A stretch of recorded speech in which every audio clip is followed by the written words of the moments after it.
What can you tell us about what Boston College's defense is like? Obviously, they had a really strong season last year. They did. They lost a couple of key players, but they've got a good bunch of guys. I mean, when you watch them across a variety of games, there's a lot of guys back that have made a lot of plays, and they were a good unit. They played smart. When you watch them, you saw fundamentally sound stuff. You saw guys running the ball. It was a good group, and I think what they've got coming back, is substantial. Can you give us, I guess, kind of the differences between like Marcus Marshall and Diedrich in your eyes, kind of as a B-back? What does one do better than the other? Or what sticks out in your mind is the differences between those two guys? Well, you would like to think that Marcus Marshall has 12 ACC games or 12 games at this level under his belt. Sure. And so that would be different. You would like to think that any game day jitters or anything like that, just being under the lights for the first time, that would be probably step number one. Beyond that, physically there's some differences in the two guys. I think Diedrich is more the type that'll look to run through something as hard as he can and just go fast, and he might be wrong sometimes when he does that stuff, but he plays very aggressive. Marcus, he sees things, he looks to see things, and he's got a good burst when he gets an open field, and so I think probably they complement each other pretty well, but those would be the primary differences. Does Diedrich have that type of personality that he's not going to let playing in his first game? Or yeah, without question. I don't think Diedrich is the type of kid he could goof something up on one play and it'll take 30 seconds and he'll be beyond it. He's a real competitive kid, and I think his teammates have grown to appreciate that about him. And I don't worry about him being on a big stage for the first time. I think he'll be fine.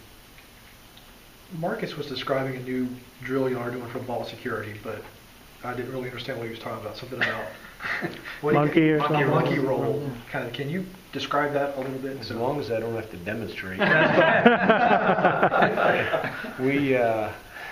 It's kind of an old school drill, and I like it. This is the first year that we've really done it, and it's got good application, I think.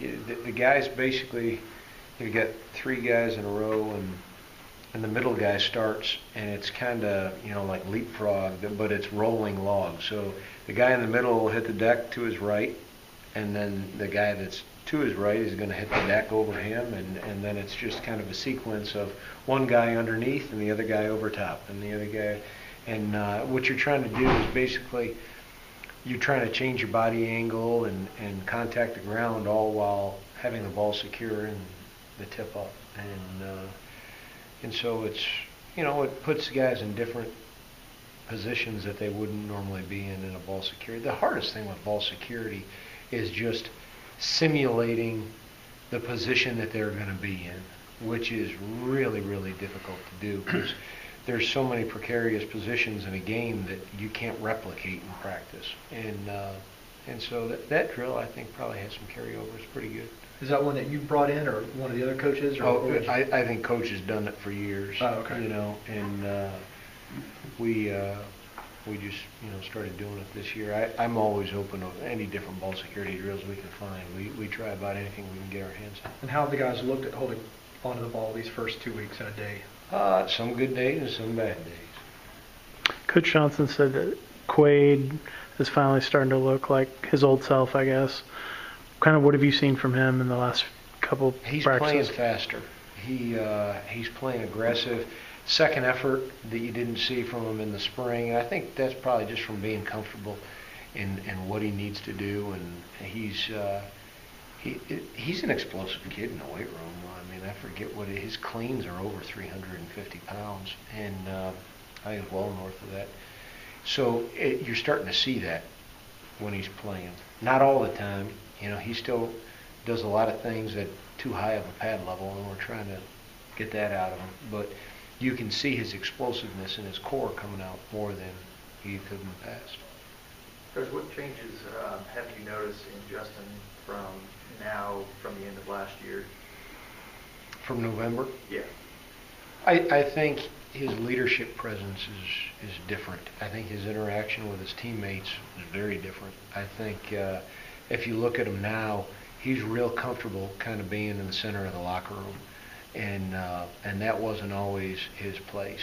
I think that he's got a determination and a resolve to get this thing right, you know, and that's different from where he was mentally, I think, in years past. How do you see that determination? Like, is it just somebody says, or how? No, it's he's very focused. He sees things not just in himself. You know, he knows when he goofs up and it bothers him. You know, but he's always kind of been that way, and I think he's kind of when guys around him goof up, I think he's like, even with the B-backs, he's holding those guys more accountable. You know, and he'll get on them now, and hadn't always done that. How many different drills do y'all do in a typical practice for ball security? Geez, you guys are beating this one to death. Sorry, it's more story. about day 3 on it. So we'll do probably 7 to 8 minutes. Okay. You know, when we're in full pads, we'll devote 7 to 8 minutes. 7 minutes is probably about what we did today. When we're in just shoulder pads, it'll be 4, maybe 5 minutes. Thank you. Anything else for Coach? With Justin, you know, a year ago he was, you know, dark horse Heisman candidate and all watch lists, and that's all else actually gone away. Do you think that it's somewhere eats at him a little bit? Or Ken, you say, and I hope the kid has the best season, you know, absolutely possible.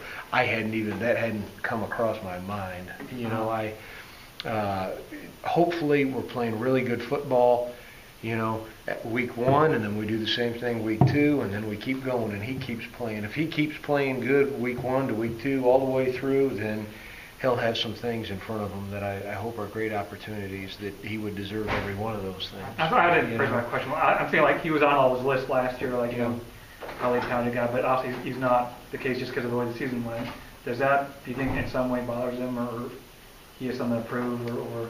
It may motivate him. I mean, you know, I think, I don't know, I haven't really asked him that directly. I know he's motivated right now. I'm sure that's from, you know, that's rooted in several things, I'm sure. That might be one of them. I'm not sure. I haven't asked him about that. Coach, thank you.